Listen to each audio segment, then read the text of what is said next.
Après la mort de mon grand-père milliardaire qui m'a légué l'intégralité de son patrimoine, mes parents, qui m'avaient ignoré toute ma vie, ont tenté de me poursuivre en justice pour l'argent. Quand je suis entré dans la salle d'audience, le juge s'est figé. Attendez. Les accusations sont contre vous?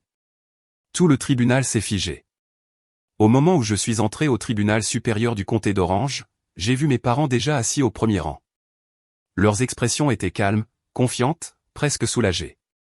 Les mêmes expressions qu'ils arboraient lorsqu'ils me disaient que tout était pour le mieux. Il semblait certain que l'issue était déjà décidée. Pourquoi ne le serait-il pas? Pour le monde extérieur, ils étaient des professionnels respectés, connus pour leur manière polie et leurs apparitions caritatives. Les gens leur faisaient confiance, les croyaient, et je n'étais que la fille qu'ils avaient laissée derrière eux il y a près de 25 ans. Mais les circonstances avaient changé. Ma grand-mère, Margaret Holloway, la femme qui m'avait élevé après le départ de mes parents, était décédée. Et dans sa décision finale, elle m'avait laissé tout, sa maison, ses investissements, ses économies, à moi seul. Maintenant, les mêmes personnes qui m'avaient déposé chez elle à Laguna Beach, en Californie, me poursuivaient pour récupérer ce qu'ils estimaient devoir leur revenir. Je suis resté immobile pendant que le juge examinait le dossier devant lui. La salle d'audience était assez calme pour que je puisse entendre le léger froissement des papiers et le bourdonnement lointain de la circulation à l'extérieur. Puis le juge a levé les yeux. Son regard s'est attardé sur moi plus longtemps que prévu. « Excusez-moi » a-t-il dit lentement, en plissant les yeux. « Avez-vous été élevé par Margaret Holloway ?» La question a atterri comme une ligne de faille qui s'ouvre. De l'autre côté de l'allée, mes parents se sont raidus. Leur certitude a vacillé juste un instant. Parce qu'à cet instant, je savais quelque chose qu'ils ignoraient. Cette affaire ne commençait pas comme ils l'avaient prévu. Et quelle que soit l'histoire qu'ils pensaient raconter sur le passé, le tribunal était sur le point d'en entendre une très différente. La question du juge est restée en suspens plus longtemps qu'elle n'aurait dû. J'ai senti mes parents bouger l'un à côté de l'autre, un mouvement subtil qui serait passé inaperçu pour la plupart des gens. Mais j'avais appris il y a longtemps à reconnaître l'inconfort dans les petits gestes. Le silence m'avait bien formé. « Oui, votre honneur » ai-je répondu doucement. Elle m'a élevé. Le juge a hoché la tête une fois, comme pour confirmer quelque chose qu'il soupçonnait déjà. Puis il a baissé les yeux sur le dossier, et la salle a semblé respirer à nouveau. Cette simple question m'a tiré en arrière. Loin du tribunal poli, loin du comté d'Orange, retour à un après-midi tranquille à Laguna Beach, quand j'avais 6 ans et que je ne comprenais pas encore ce que partir signifiait vraiment. Le ciel avait été douloureusement bleu ce jour-là, trop brillant, trop propre. La voiture de mes parents tournait au ralenti dans l'allée d'une modeste maison côtière, le moteur ronronnant impatiemment tandis que la brise marine portait l'odeur du sel et de l'eucalyptus. Ma mère a ajusté la sangle de mon petit sac à dos comme si elle m'envoyait à l'école. « Sois sage pour grand-mère Margaret » dit-elle légèrement. « Nous viendrons te chercher bientôt. » Bientôt était un mot dont j'allais apprendre à me méfier. Mon père se tenait près de la voiture, vérifiant sa montre. « On va être en retard » marmonna-t-il, déjà à moitié tourné vers le siège du conducteur. « En retard pourquoi » ai-je demandé. Personne n'a répondu. Ma mère a embrassé l'air près de ma joue. Assez près pour compter. Assez loin pour éviter le contact. Puis elle a reculé. La porte s'est fermée. Le gravier a crissé sous les pneus alors que la voiture reculait, tournait et disparaissait en bas de la colline.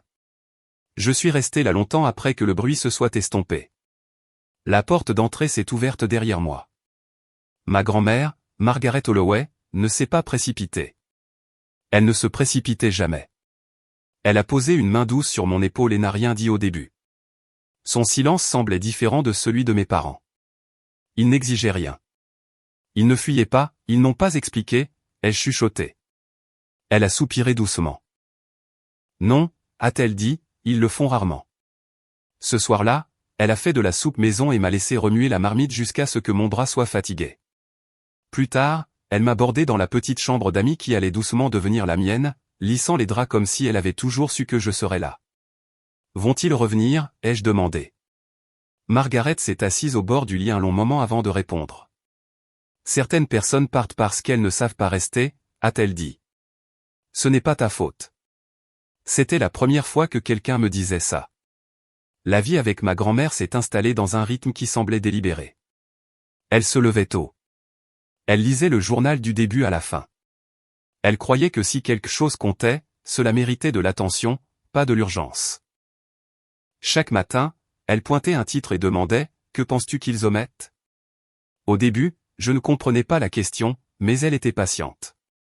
Elle me laissait répondre incorrectement. Elle me laissait penser à voix haute. Margaret Holloway avait été avocate spécialisée en succession pendant plus de 30 ans. Elle croyait au dossier, à la clarté, et au fait de dire exactement ce que l'on voulait dire avant que quelqu'un d'autre ne décide de le dire pour vous. La mémoire n'est pas fiable, disait-elle souvent. Le papier ne l'est pas. Quand j'avais 12 ans, elle m'a montré comment organiser des dossiers. Quand j'avais 15 ans, elle m'a appris à lire le langage juridique sans en être intimidé. Quand j'avais 17 ans, elle m'a donné un carnet relié en cuir. Pour tes propres mots, a-t-elle dit. Un jour, quelqu'un pourrait essayer de raconter ton histoire à ta place. Mes parents ne venaient jamais. Ils envoyaient des cartes parfois. Fêtes, anniversaires, soigneusement formulées, émotionnellement distantes, toujours signées ensemble, jamais assez personnelles pour y répondre. J'ai cessé d'attendre. Les années ont passé tranquillement. Je suis allé à l'université à proximité. Je rentrais le week-end. Margaret vieillissait, mais sa pensée ne ralentissait jamais.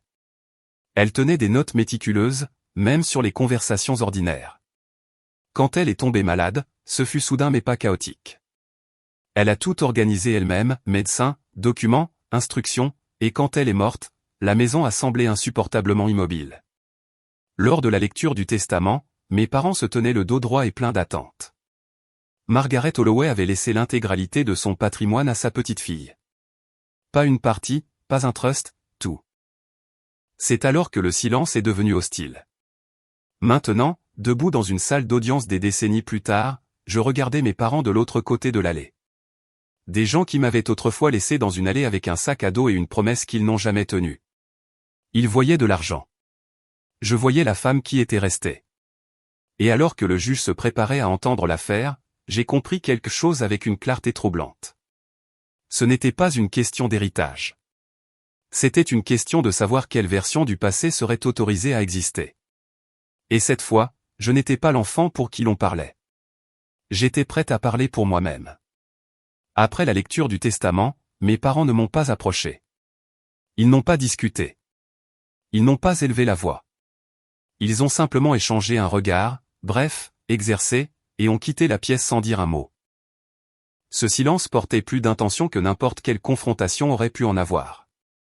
L'avocat de Margaret, Daniel Brooks, est resté en arrière alors que les autres sortaient. Il a ajusté ses lunettes et m'a regardé avec quelque chose proche de la sympathie. Elle avait anticipé cela, a-t-il dit doucement. Anticipé quoi, ai-je demandé, bien que je connaisse déjà la réponse.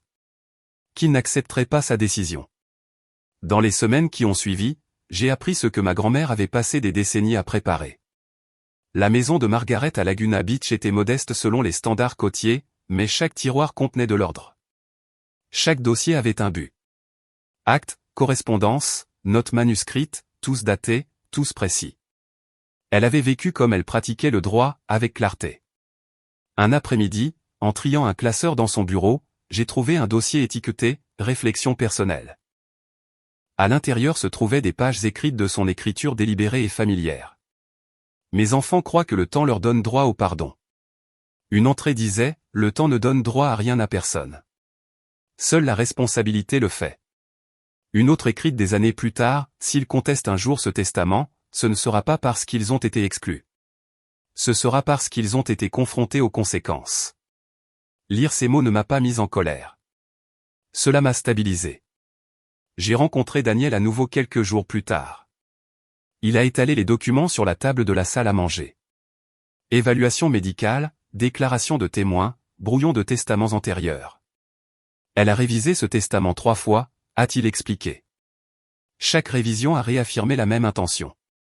En a-t-elle jamais douté, ai-je demandé. Jamais, a-t-il dit. Au contraire, elle est devenue plus certaine. La poursuite est arrivée 2 jours plus tard. Elle est venue par courrier recommandé, adressé formellement, impersonnellement, avis de litige successoral. Plaignant Eleanor et Richard Holloway. Mes parents invoquaient une influence abusive, l'isolement, Une capacité diminuée. L'ironie aurait été risible si elle n'était pas si prévisible. Daniel a appelé immédiatement. Ils ont déposé une plainte au tribunal supérieur du comté d'Orange, a-t-il dit. Ils allèguent que vous l'avez manipulé. J'ai fermé les yeux. Elle m'a appris à documenter la manipulation. C'est peut-être la chose la plus utile qu'elle ait jamais faite. Il a répondu. L'intérêt médiatique a suivi rapidement, pas de manière agressive, mais persistante. Les gros titres présentaient cela comme un conflit familial. Adoucir les bords. Les gens préfèrent l'ambiguïté quand la vérité semble inconfortable. Lors de la première audience préliminaire, mes parents étaient assis en face de moi, leurs expressions soigneusement neutres. Leur avocat, Michael Grant, parlait avec une confiance exercée. Votre honneur, a-t-il dit. Cette affaire concerne une femme âgée dont la santé déclinante l'a rendue vulnérable à la suggestion. Margaret aurait détesté cette phrase. Quand Daniel a répondu, il n'a pas élevé la voix. Il n'a pas argumenté sur l'émotion. Margaret Holloway a pratiqué le droit des successions pendant 3 décennies, a-t-il dit calmement. Elle a documenté chaque décision majeure. Ses dossiers médicaux montrent une pleine capacité cognitive. Sa correspondance montre une intention constante. Le juge écoutait sans expression. Ce soir-là, de retour à la maison, j'ai ouvert le carnet en cuir que Margaret m'avait donné des années auparavant. Je n'y avais pas écrit depuis longtemps. J'ai tourné une page blanche et n'ai écrit qu'une seule ligne. La vérité n'a pas besoin d'urgence. Elle a besoin d'être consignée. Au fil des jours, j'ai senti la tension familière commencer à se former. Le genre qui vient quand les gens essaient de réécrire quelque chose qui n'a jamais été ambigu. Mais cette fois, cela ne m'a pas vidé. Cela m'a aiguisé. Margaret ne m'avait pas élevé pour me défendre bruyamment. Elle m'avait élevé pour rester précise. Debout au bord de l'affaire maintenant, je comprenais ce qu'elle m'avait vraiment laissé. Pas seulement une maison, pas seulement des économies, mais la prévoyance de savoir que lorsque le passé est contesté, les faits doivent être prêts à parler avant que les émotions ne le fassent. Et bientôt, très bientôt, le tribunal commencerait à écouter. Les audiences formelles ont commencé un lundi matin, le genre qui semblait trop ordinaire pour ce qu'il portait. À l'extérieur du tribunal supérieur du comté d'Orange, un petit groupe de journalistes attendait, leur présence polie mais persistante. Personne ne criait, personne ne se précipitait. Les caméras se soulevaient doucement à mon passage, leurs objectifs me suivant avec une curiosité retenue. À l'intérieur, la salle d'audience sentait légèrement le bois poli et le papier. Mes parents étaient assis à la table des plaignants, légèrement tournés l'un vers l'autre, leur posture exercée, composée. Ils ne me regardaient pas. Ils n'en avaient pas besoin. Leur avocat, Michael Grant, se penchait près d'eux, parlant à voix basse, sa confiance inébranlable. Le juge Alan Reeves est entré précisément à l'heure. La salle s'est levée, puis s'est installée dans le silence. Michael Grant s'est levé le premier. Votre honneur, a-t-il commencé. Cette affaire concerne une femme âgée vulnérable dont la santé déclinante l'a rendue susceptible à une influence abusive de la part de la défenderesse. Les mots ont atterri exactement comme prévu, mesuré, clinique, persuasif. Il a parlé de proximité, de dépendance, d'une petite fille qui vivait avec sa grand-mère et en bénéficiait. Le nom de Margaret était utilisé avec précaution, presque doucement. J'ai senti quelque chose se serrer dans ma poitrine, pas de la colère, mais de la reconnaissance. C'était la version de l'histoire qu'ils avaient toujours préférée, celle où la responsabilité se dissolvait dans les circonstances. Quand Daniel Brooks s'est levé, il l'a fait sans urgence. Votre honneur, a-t-il dit, ce tribunal verra une documentation approfondie montrant l'intention constante de Margaret Holloway sur de nombreuses années. Il a placé le premier ensemble de pièces à conviction devant le greffier. Le bruit du papier glissant sur le bois semblait plus fort qu'il n'aurait dû. Le premier témoin était une ancienne aide-soignante. Oui, a-t-elle témoigné. Margaret comptait sur sa petite-fille pour les affaires quotidiennes. Michael Grant s'est avancé doucement, y compris le contrôle des visiteurs. Le témoin a hésité. Elle coordonnait les horaires, ce qui signifiait décider qui la voyait. Michael a insisté. Daniel s'est levé. Objection. Suppose un contrôle plutôt qu'une coordination. Retenu, a dit le juge Reeves calmement. Daniel s'est approché du témoin. Margaret Holloway vous a-t-elle déjà demandé de restreindre les visites contre sa volonté? Non, a répondu la femme. Elle était très claire sur qui elle voulait voir. Michael a froncé légèrement les sourcils. Les pièces suivantes se concentraient sur les évaluations médicales. Des tableaux sont apparus à l'écran, date, signature, évaluation. Âge avancé, a dit Michael. Maladie chronique. Daniel a répondu sans élever la voix. Évaluation cognitive complète menée dans les 6 mois précédant la révision du testament. Tout indique une pleine capacité. Le juge Reeves s'est penché en avant, étudiant l'écran. Ensuite, ma mère a été appelée. Elle a marché vers la barre avec précaution, son expression déjà adoucie.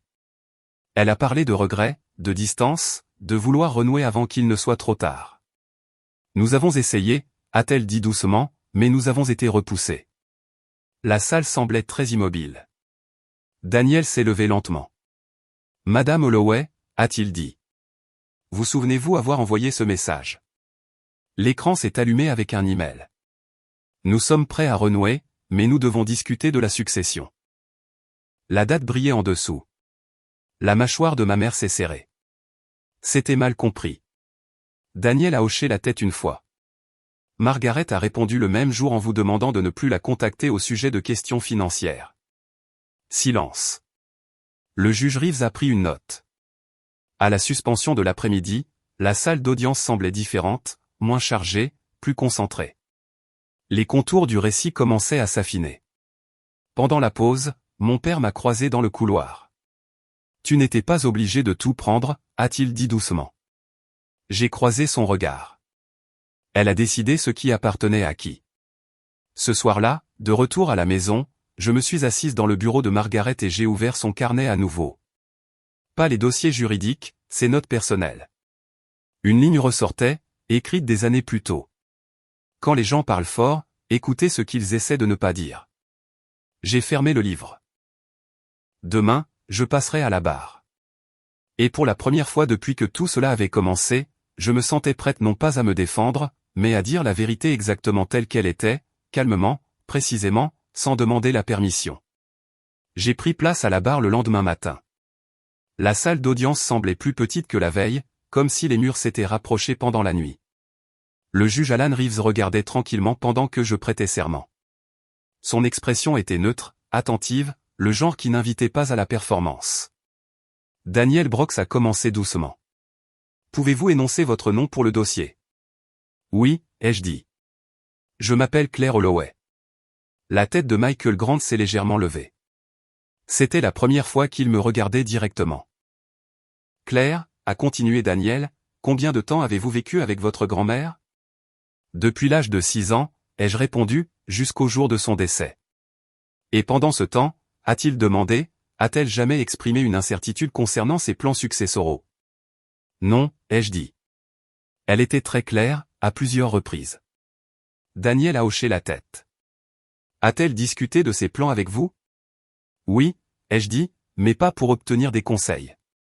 Elle m'informait après que les décisions étaient prises. Michael Grant s'est levé doucement. Mademoiselle Holloway, a-t-il dit en faisant les 100 pas lentement. N'est-il pas vrai que vous dépendiez financièrement de votre grand-mère? J'étais mineur, ai-je répondu d'un ton égal. Elle était ma tutrice. Et plus tard, j'ai subvenu à mes propres besoins. Il a souri faiblement. Mais vous viviez dans sa maison, profitiez de ses ressources. Je vivais là où elle me demandait de vivre, ai-je dit, et je contribuais là où je pouvais. Michael a cessé de faire les 100 pas, n'est-il pas possible que votre proximité ait influencé ses décisions? Je n'ai pas hésité. L'influence nécessite la persuasion. Elle n'a pas demandé la mienne. Un murmure a parcouru la salle. Michael a changé de tactique. Avez-vous déjà limité l'accès de vos parents à elle? Non, ai-je dit, elle l'a fait. Il a haussé un sourcil.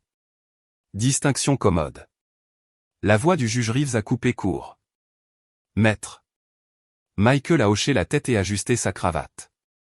Soyons précis. Avez-vous déjà intercepté des appels? Non. Avez-vous déjà retenu du courrier? Non. Avez-vous déjà suggéré qu'elle révise son testament? Non. Michael a fait une pause, puis s'est penché plus près de la barre. Vous avez bénéficié de manière significative de sa mort, n'est-ce pas? J'ai croisé son regard calmement. J'ai bénéficié de sa vie. La salle est devenue silencieuse. Daniel s'est levé à nouveau. Claire, pourquoi croyez-vous que votre grand-mère vous a laissé son patrimoine? J'ai pris une respiration. Parce qu'elle croyait que la responsabilité devait suivre la présence. Elle m'a élevé. Elle me faisait confiance. Michael a ricané doucement. La confiance n'est pas une preuve juridique. Daniel s'est tourné vers le juge.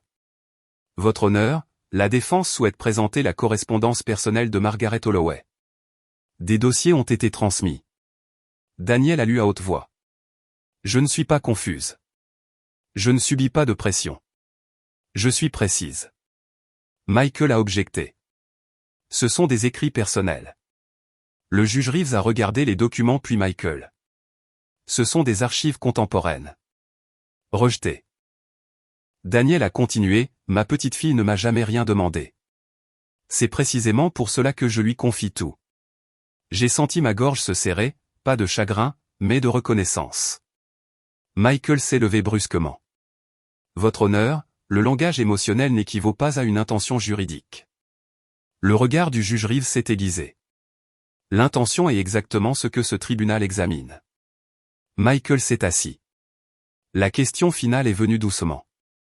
Daniel a demandé, Claire, votre grand-mère a-t-elle jamais craint cette contestation? J'ai hoché la tête une fois. Oui. Qu'a-t-elle dit?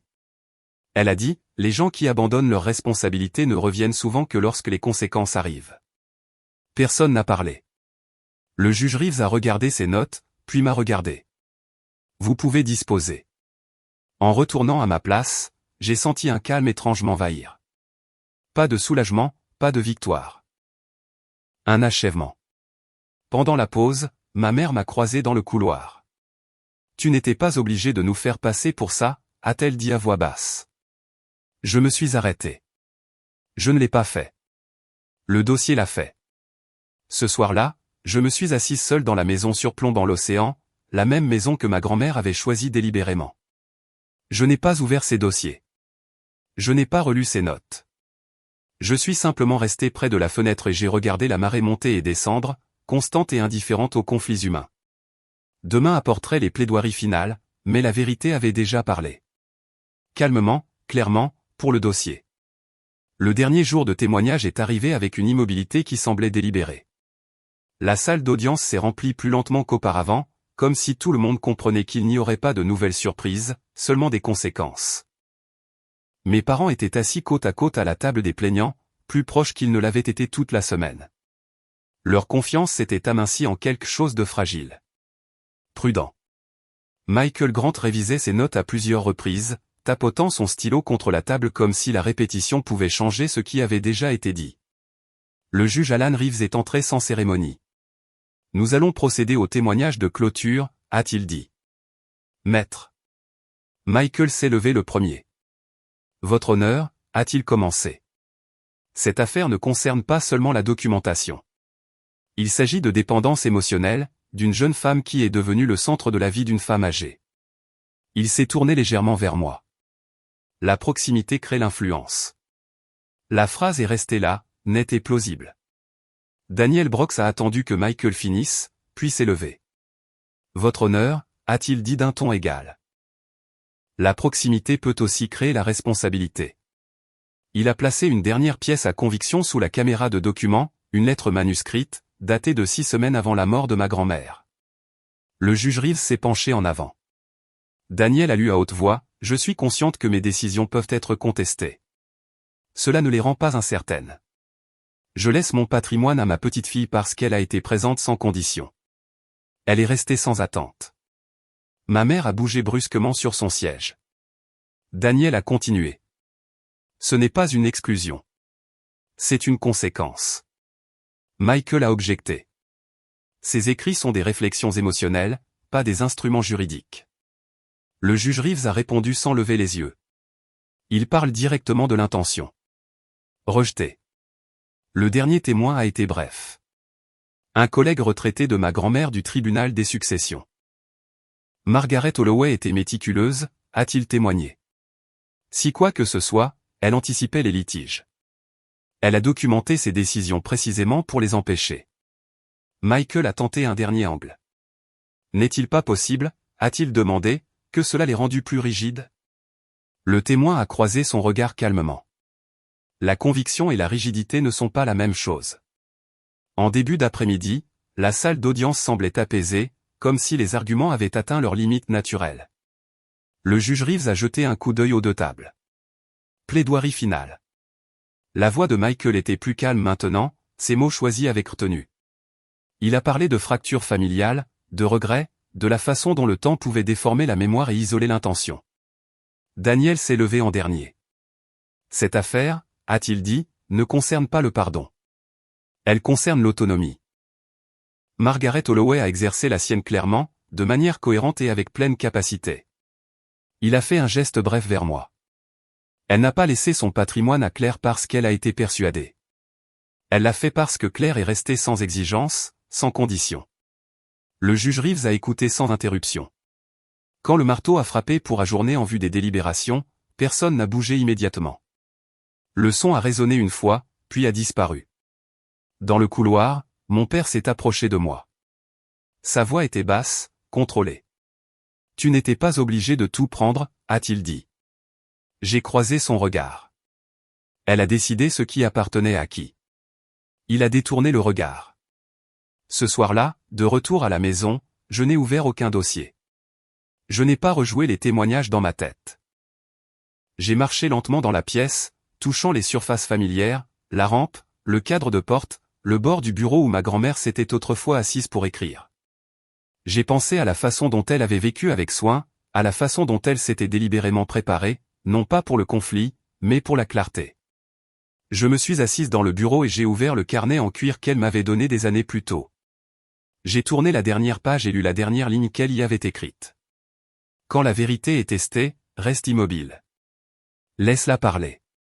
J'ai fermé le carnet et posé mes mains dessus, sentant son poids s'installer, non pas comme un fardeau, mais comme un ancrage. Demain, le tribunal parlerait, mais ce soir, je comprenais quelque chose avec une calme certitude. Quel que soit le jugement, le dossier existait, et une fois que la vérité est enregistrée clairement, de manière cohérente, elle ne disparaît pas. Elle attend. Le verdict était prévu pour 9 heures. Aucune caméra n'était autorisée à l'intérieur ce matin-là. Pas de murmure dans la galerie, juste les sons étouffés d'un tribunal commençant sa journée. Des pas sur le carrelage, le faible froissement du papier, la fermeture lointaine des portes. Je suis arrivé tôt et j'ai pris ma place sans parler. Mes parents sont entrés quelques minutes plus tard. Ils ne m'ont pas regardé. Ils se sont assis raidement, les mains jointes, comme si la posture seule pouvait maintenir le résultat en place. Le juge Alan Reeves est entré précisément à l'heure. La salle s'est levée, puis s'est installée. Il a ajusté ses lunettes, a examiné les documents devant lui une dernière fois, et a levé les yeux. Ce tribunal a examiné tous les témoignages, pièces à conviction, correspondances et évaluations médicales, a-t-il commencé. La question qui nous occupe est de savoir si Margaret Holloway a exécuté son testament final sous une influence abusive. Sa voix était stable, sans fioriture. Les plaignants arguent de la vulnérabilité, a-t-il continué. Ils arguent de la dépendance émotionnelle et de l'isolement. Il a fait une pause. Les preuves ne soutiennent pas ces affirmations. J'ai senti ma respiration ralentir, chaque inspiration mesurée. Ce que le dossier montre à la place, a dit le juge Reeves, est un modèle d'intention constante exprimé sur de nombreuses années. La défunte a fait preuve d'une pleine capacité mentale et d'un jugement délibéré. Les doigts de ma mère se sont resserrés l'un contre l'autre. L'affection ne constitue pas une coercition, a continué le juge. La présence ne nie pas l'autonomie, et la proximité seule n'établit pas une influence abusive. Il a baissé les yeux brièvement, puis les a relevés. Ce tribunal conclut que Margaret Holloway a agi librement, sciemment et avec une intention claire. Les mots ont atterri avec une finalité tranquille. Les demandes des plaignants sont rejetées dans leur intégralité. Personne n'a bougé. Le testament est maintenu, a dit le juge Reeves. Le patrimoine appartient à Claire Holloway. Le marteau a frappé une fois. C'est l'ordonnance de ce tribunal. Les épaules de mon père se sont affaissées comme si quelque chose d'essentiel s'était détaché. Ma mère regardait droit devant elle, son expression illisible, presque vide. Daniel Brox a posé une main légère sur mon bras. J'ai hoché la tête mais je n'ai pas parlé. Alors que nous nous levions pour partir, ma mère a tendu la main et a attrapé ma manche. « Tu penses que ça te donne raison ?» a-t-elle chuchoté. « Tu vas le regretter. » J'ai croisé son regard, pas avec colère, pas avec satisfaction, mais avec clarté. « Elle avait raison », ai-je dit doucement. « C'est ce qui compte. » Je me suis éloigné. Dehors, l'air semblait plus frais qu'il ne l'avait été depuis des semaines. Il n'y avait pas de journalistes qui attendaient, pas de micro levé, juste les marches du tribunal, inchangées et indifférentes. Daniel a parlé brièvement. « Vous vous êtes bien comporté. » J'ai appris d'elle, ai-je dit. De retour à la maison à Laguna Beach, les papiers du verdict reposaient proprement sur le bureau dans l'étude de ma grand-mère. Je suis resté là longtemps, écoutant l'océan au-delà des fenêtres, constant et inchangé. « Tu avais prévu ça ?» ai-je dit doucement. « Chaque partie de ça. » Ce soir-là, j'ai marché le long du rivage seul.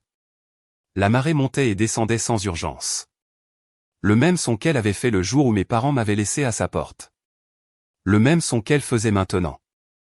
Seule ma compréhension de ce son avait changé. La justice n'était pas arrivée bruyamment. Elle était arrivée avec précision. Et alors que le soleil plongeait vers l'horizon, j'ai réalisé quelque chose qui s'est installé en moi avec une certitude tranquille. Le tribunal avait parlé. Mais ma grand-mère avait déjà réglé cela il y a longtemps en m'apprenant à rester immobile quand la vérité était remise en question. Et cette leçon, contrairement à la propriété ou à l'argent, ne pourrait jamais m'être enlevée. Après le jugement, les jours ne se sont pas précipités comme je m'y attendais. Il n'y a pas eu de changement soudain, pas de bouleversement dramatique dans le rythme de la vie. La maison à Laguna Beach est restée exactement telle qu'elle avait été, les fenêtres face à la mer, les sols usés par des années de pas silencieux, la légère odeur de sel apportée par le vent. Ce qui avait changé, c'était le silence. Il n'était plus tendu. Il n'attendait plus que quelque chose se passe. Il existait simplement. Daniel a appelé une fois de plus, bref et professionnel. Le jugement est définitif. Il n'y aura pas d'appel. Merci, ai-je dit, et cela signifiait plus que ce que les mots pouvaient contenir. Quand l'appel s'est terminé, je suis resté seul dans la cuisine, consciente de quelque chose que je n'avais pas ressenti depuis des années. Il n'y avait pas de prochaine étape en attente d'être franchie, pas de défense à préparer, pas d'accusation planant au bord de mes pensées. Cet après-midi-là, j'ai ouvert les tiroirs du bureau de ma grand-mère, non pour chercher des documents, mais pour les rangers. Les dossiers ont glissé à leur place. Les enveloppes ont été empilées proprement. L'ordre méticuleux dans lequel elle avait vécu ressemblait moins à une préparation maintenant, et plus à une réassurance. Elle avait fait confiance au dossier pour tenir bon. Alors que le soir s'installait, j'ai fait une promenade le long de la plage. Le sable était frais sous mes pieds, les vagues constantes et sans hâte. Je me souvenais avoir parcouru ce même tronçon enfant. Ma grand-mère à mes côtés pointant des coquillages à moitié enfouis dans le sable. Certaines choses, disait-elle, ne disparaissent pas. Elles attendent juste que tu sois prête à les voir. Mon téléphone a sonné alors que le ciel s'assombrissait. C'était mon père. Je suis resté là un long moment avant de répondre. J'ai lu ces lettres, a-t-il dit doucement quand j'ai finalement décroché. Sa voix semblait plus petite que dans mes souvenirs. Toutes. Je n'ai rien dit. Elle a écrit que j'ai cessé d'être son fils bien avant le testament, a-t-il continué, que j'ai choisi la commodité plutôt que la responsabilité. Les mots restaient suspendus entre nous, lourds mais étrangement calmes. Elle a aussi écrit, ai-je dit d'un ton égal, qu'il n'est jamais trop tard pour faire face à la vérité. Il y a eu une longue pause, puis une respiration. Je n'attends pas le pardon, a-t-il dit. J'avais juste besoin que tu saches. Je suis désolé. J'ai regardé la marée monter, effacer son propre bord, puis se retirer à nouveau. Je ne sais pas encore à quoi ressemble le pardon, ai-je dit. Mais prétendre que rien ne s'est passé, ce n'est pas ça. Je comprends, a-t-il répondu. Quand l'appel s'est terminé, je n'ai pas ressenti de soulagement. J'ai ressenti de l'espace, pas du vide, de l'espace. Ce soir-là, je suis retourné au bureau et j'ai sorti le carnet en cuir que ma grand-mère m'avait donné des années auparavant. Je ne l'avais pas ouvert depuis le verdict. Les pages étaient familières, son écriture stable et délibérée. J'ai tourné vers une entrée datée bien avant qu'elle ne soit malade. quand la vérité est enfin dite, le calme devient nécessaire. Ne te précipite pas pour le remplir. J'ai fermé le carnet et laissé le calme rester. Dans les jours qui ont suivi, les gens ont commencé à prendre contact. Pas des journalistes, pas des avocats, mais ceux qui avaient travaillé avec ma grand-mère au fil des ans. Anciens collègues, membres de la communauté, gens qui s'étaient appuyés sur ses conseils et se demandaient maintenant ce qui allait se passer. J'ai écouté plus que je n'ai parlé. Lors de la première réunion concernant sa fondation, quelqu'un a demandé doucement, « Prévoyez-vous de changer quelque chose ?» « Pas encore, » ai-je dit. Personne n'a contesté. Un soir, alors que je traversais la maison, éteignant les lumières, je me suis arrêté dans l'embrasure de la porte du bureau. Le bureau était dégagé maintenant. La chaise repoussée. Rien ne réclamait d'attention. Pour la première fois, la maison ressemblait moins à une archive du passé et plus à un endroit qui pouvait contenir quelque chose de nouveau. L'affaire avait clarifié ce que mes parents avaient pris et ce qu'ils n'avaient pas pris. Ils avaient pris du temps. Ils avaient pris de la certitude, mais ils n'avaient pas pris ce qui comptait. Debout là, écoutant l'océan au-delà des fenêtres, j'ai compris quelque chose qui s'est installé en moi sans résistance. Gagner l'affaire n'avait pas comblé l'absence qu'ils avaient laissée. Cela l'avait simplement nommée. Et la nommer avec précision, sans distorsion, était la première étape pour décider de la suite. Les semaines qui ont suivi se sont installées dans un modèle plus calme que je ne l'avais imaginé. Il n'y avait plus de date d'audience à entourer sur le calendrier, plus de langage juridique à traduire en quelque chose d'humain. Les matins arrivaient sans urgence. Les soirées se terminaient sans phrases inachevées suspendues dans l'air. J'ai recommencé à trier les papiers de ma grand-mère, cette fois sans but précis, pas comme préparation, pas comme défense, simplement comme un moyen de comprendre la vie qu'elle avait vécue une fois qu'elle n'avait plus besoin d'être expliquée. La plupart de ce que j'ai trouvé était ordinaire, reçu, vieilles correspondances, notes écrites dans les marges des livres qu'elle avait lus plus d'une fois, mais filant à travers tout, il y avait la même intention que j'avais connue toute ma vie. La clarté plutôt que le confort. Un après-midi, glissé dans un dossier étiqueté « personnel », j'ai trouvé une enveloppe adressée à moi de son écriture. Pas de date, pas d'instruction. À l'intérieur se trouvait une seule page. Claire, si tu lis ceci, cela signifie que le bruit est enfin passé. Ne confonds pas le calme avec le vide. Le calme est là où le choix commence. Je suis resté assise là plus longtemps que je ne le voulais, le papier reposant légèrement entre mes doigts. Ce soir-là, j'ai assisté à ma première réunion avec le conseil supervisant la fondation que ma grand-mère avait bâtie. La salle était petite, les chaises dépareillées. Personne ne se précipitait pour parler. Je ne suis pas ici pour la remplacer, ai-je dit quand ils se sont enfin tournés vers moi. Je suis ici pour continuer ce qu'elle croyait important. Personne n'a désapprouvé. Dans les jours qui ont suivi, j'ai visité les endroits qu'elle avait discrètement soutenus pendant des années, une clinique juridique communautaire, un programme de bourse qu'elle avait financé anonymement, une bibliothèque locale où elle avait donné non seulement des livres mais du temps. Dans une clinique, une bénévole a levé les yeux de son bureau et s'est arrêtée quand elle m'a vu. « Vous êtes la petite fille de Margaret Holloway ?» a-t-elle dit doucement. J'ai hoché la tête. Elle disait, « Les gens n'ont pas besoin d'être sauvés », a continué la femme. Ils ont besoin d'être respectés. J'ai souri. Ça lui ressemble. Alors que l'automne approchait, la maison a commencé à sembler différente. Pas plus légère, exactement, plus vivante. J'ai déplacé une chaise pour attraper le soleil de l'après-midi, ouvert des fenêtres qui étaient restées fermées pendant le procès, laissé le bruit de l'océan remplir des pièces qui avaient été trop silencieuses trop longtemps. Rien de tout cela ne ressemblait à l'effacer. Cela ressemblait à continuer. Le passé refaisait encore surface de manière inattendue. Une phrase, une odeur. Le bruit du gravier sous les pneus pouvait encore serrer quelque chose dans ma poitrine avant que je ne réalise pourquoi. Mais les souvenirs n'exigeaient plus de réponse. Ils existaient simplement. Une lettre est arrivée de ma mère vers la fin du mois. Courte, prudente, polie. Elle écrivait sur le regret sans le nommer, sur la distance sans la franchir. Je l'ai lu une fois, plié proprement, et placé dans un tiroir. Tout ne nécessitait pas une réponse. Un soir, je suis descendu vers le rivage alors que le soleil plongeait vers l'horizon. Le ciel s'adoucissait en couches de gris et d'or. L'océan respirait régulièrement en bas, inchangé par l'héritage ou les verdicts. J'ai pensé à l'enfant que j'avais été, celle qui croyait que la survie signifiait l'endurance, restait silencieuse, restait petite. Cet enfant avait fait son travail. Elle m'avait gardé en sécurité assez longtemps pour grandir et devenir quelqu'un qui pouvait choisir.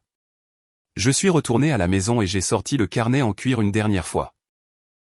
J'ai feuilleté ces pages lentement, ne cherchant pas de conseils, ne cherchant pas de preuves. Les mots de ma grand-mère ne ressemblaient plus à des instructions. Ils ressemblaient à une confirmation. J'ai fermé le carnet et l'ai posé sur la table à côté de moi. Le combat était terminé. L'histoire ne l'était pas. Mais quoi qu'il arrive ensuite, cela ne serait pas façonné par la peur ou par le besoin de justifier un passé qui avait déjà été enregistré clairement. Debout là, écoutant l'océan bouger dans l'obscurité, j'ai compris quelque chose qui s'est installé en moi avec une calme certitude. Le passé n'avait plus besoin d'être défendu, et l'avenir, pour la première fois, semblait ouvert. La vie est arrivée un matin qui semblait banal. Une fine enveloppe glissait dans la fente du courrier portant le sceau du tribunal supérieur du comté d'Orange. À l'intérieur se trouvait une seule page confirmant ce qui était déjà devenu clair dans tous les sens pratiques. L'affaire était officiellement close. Pas d'appel déposé, pas de motion en attente, rien à contester. Je l'ai lu une fois et l'ai mis de côté. Cela ne ressemblait pas à une fin. Cela ressemblait à une confirmation. Cet après-midi-là, j'ai conduit en ville seul. Laguna Beach bougeait à son rythme familier, sans hâte, côtier, indifférent à la résolution de quiconque. Les cafés se remplissaient et se vidaient. Les chiens dormaient sous les tables. Personne ne m'a reconnu. Personne n'a posé de questions. Pour la première fois depuis des mois, mon nom de famille ne portait aucun poids ici. J'ai marché jusqu'à la jetée et me suis appuyé contre la rambarde, regardant l'eau s'étendre indéfiniment devant moi. Ma grand-mère avait l'habitude de m'amener ici quand j'étais plus jeune. Elle parlait rarement lors de ses visites. Elle disait que l'océan était utile de cette façon. Il se fichait de l'histoire que vous vous racontiez. On ne peut pas négocier avec ceux qui continuent de bouger. Elle a dit un jour, tu peux seulement décider où tu te tiens. J'ai pensé à l'enfant que j'avais été, debout dans une allée avec un sac à dos et une promesse qui n'est jamais revenue. Je me suis souvenu avoir cru que si j'attendais assez longtemps, si je restais assez immobile, quelqu'un reviendrait et expliquerait tout. Ils ne l'ont jamais fait. Et debout ici maintenant, plus âgé, plus stable, j'ai compris quelque chose qui n'est pas arrivé avec colère ou accusation. Ils n'ont jamais eu l'intention de le faire. La réalisation ne m'a pas vidé. Elle a simplifié les choses, comme poser quelque chose de lourd que vous n'aviez pas réalisé que vous portiez encore. Quand je suis retourné à la maison, Daniel Brox attendait dans le bureau. Il était passé pour livrer les derniers documents en personne, bien que nous sachions tous les deux qu'ils auraient pu être postés. Cela clôt l'affaire, a-t-il dit en plaçant le dossier sur le bureau. Légalement. J'ai hoché la tête. Merci. Il a hésité, puis a ajouté, certaines personnes diront que vous avez eu de la chance. J'ai croisé son regard. La chance ne se documente pas pendant des décennies. Il a souri faiblement. Non, en effet. Après son départ, j'ai ouvert le carnet en cuir à nouveau, non pour lire, mais pour sentir son poids. Les pages étaient usées maintenant, adoucies par des années de pages tournées. J'ai passé mes doigts le long de la marge d'une entrée familière, et j'ai pensé à combien de soirées ma grand-mère avait dû s'asseoir exactement là où j'étais, écrivant, non pas parce qu'elle craignait l'avenir, mais parce qu'elle croyait à l'enregistrement plutôt qu'à la réaction. Ce soir-là, mon téléphone a sonné. J'ai vu le nom de ma mère sur l'écran et j'ai laissé sonner. Pas par cruauté, pas par peur, mais parce que j'avais finalement compris que certaines conversations arrivent trop tard pour changer ce qu'elles sont censées réparer. Le silence, apprenais-je, n'était pas de l'évitement. C'était de la clarté. Alors que la nuit s'installait sur la maison, je me suis assise à la table de la cuisine où ma grand-mère et moi avions partagé d'innombrables matins tranquilles. Je l'ai imaginé en face de moi, journal plié proprement, café refroidissant à côté de sa main. Que ne disent-ils pas, aurait-elle demandé. J'ai souri doucement. Ils ne disaient pas que l'affaire ne m'avait pas changé. Elle m'avait révélé. Je n'étais pas l'enfant qu'ils avaient laissé derrière eux. Je n'étais pas la défenderesse qu'ils avaient essayé de démanteler. J'étais la personne à qui elle avait fait confiance pour détenir la vérité quand cela comptait. Avant de monter, j'ai remis le carnet sur l'étagère, ni caché, ni exposé. Exactement là où il devait être. Dehors, l'océan chuchotait contre le rivage, constant et indifférent. Le même son qu'il avait fait le jour où mes parents sont partis. Le même son qu'il faisait le jour où le tribunal a statué. Seulement maintenant, cela ne ressemblait plus à quelque chose qui m'était enlevé. Cela ressemblait à quelque chose qui m'avait enfin été rendu. Mon équilibre, ma direction, mon choix d'arrêter d'attendre des explications qui ne viendraient jamais.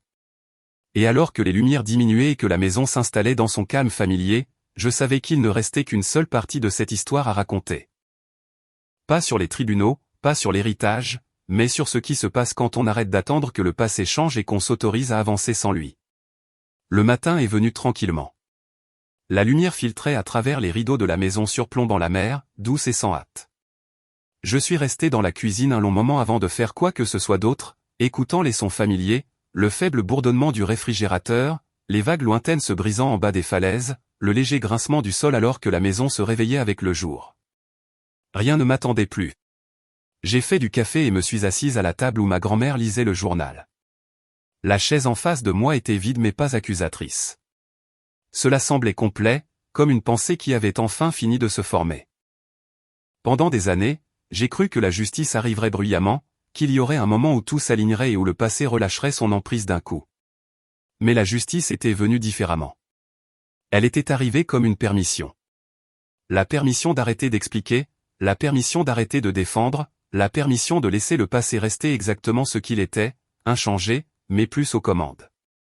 Plus tard ce jour-là, j'ai marché vers les falaises, le vent constant dans mon dos. L'océan s'étendait indéfiniment en bas, indifférent au nom, à l'argent ou au verdict. Ma grand-mère aimait ça chez lui. Elle disait que cela lui rappelait que la certitude était souvent surfaite. Tu n'as pas besoin d'avoir raison pour toujours, m'a-t-elle dit un jour. Tu as juste besoin d'être honnête quand ça compte. J'ai pensé à combien ma vie avait été façonnée par l'attente. Attendre que mes parents reviennent, attendre des explications, attendre que quelque chose semble résolu. Debout là maintenant, j'ai compris quelque chose avec une clarté calme. Rien d'autre ne venait, et c'était très bien. Ce soir-là, je suis retourné au bureau une dernière fois. Je n'ai rien réarrangé. Je n'ai pas retiré ses affaires. Je les ai simplement reconnus. Les livres qu'elle aimait, les dossiers qu'elle avait gardés, l'ordre soigné qu'elle avait laissé derrière elle. J'ai pris le carnet en cuir sur l'étagère et l'ai ouvert, non pour lire, mais pour y placer une dernière page, une feuille blanche, à l'exception d'une seule phrase que j'avais écrite moi-même. La vérité a tenu bon quand elle a été testée. J'ai fermé le carnet et l'ai remis à sa place. Le pardon, avais-je appris, n'était pas une ligne d'arrivée. Ce n'était pas quelque chose qui apparaissait proprement après que la justice ait été rendue. Parfois, c'était seulement la décision de ne pas rouvrir une blessure qui avait déjà cessé de saigner. Je n'ai pas pardonné à mes parents ce soir-là, mais j'ai relâché le besoin d'être comprise par eux, et c'était suffisant. Alors que le ciel s'assombrissait et que les premières étoiles apparaissaient, je suis sorti dans le jardin. L'air était frais, ancrant. Quelque part à proximité, les roses que ma grand-mère avait plantées des années auparavant bougeaient doucement dans la brise. J'ai réalisé alors ce qu'elle m'avait vraiment laissé. Pas la richesse, pas la protection contre la perte, mais la capacité de vivre sans courir après l'approbation de ceux qui avaient déjà choisi de partir. À l'intérieur, la maison s'est installée dans son calme familier. J'ai éteint les lumières une par une et me suis arrêté à l'embrasure de la porte, absorbant l'espace, non pas comme quelque chose dont j'avais hérité, mais comme quelque chose que je pouvais maintenant habiter pleinement. L'histoire s'était terminée là où elle était toujours censée le faire, non pas par une réconciliation, non pas par une célébration, mais par une libération. Et si quelqu'un me demandait un jour ce que j'avais gagné du procès, de l'héritage, du long et difficile démêlage du passé de ma famille, je saurais exactement quoi répondre. J'ai gagné le courage d'arrêter d'attendre que les gens changent. J'ai gagné la clarté d'avancer sans avoir besoin de leur permission. J'ai récupéré ma vie. L'océan chuchotait en bas, constant comme toujours. Et pour la première fois, je n'écoutais pas les échos. Je m'écoutais moi-même. Et c'était suffisant.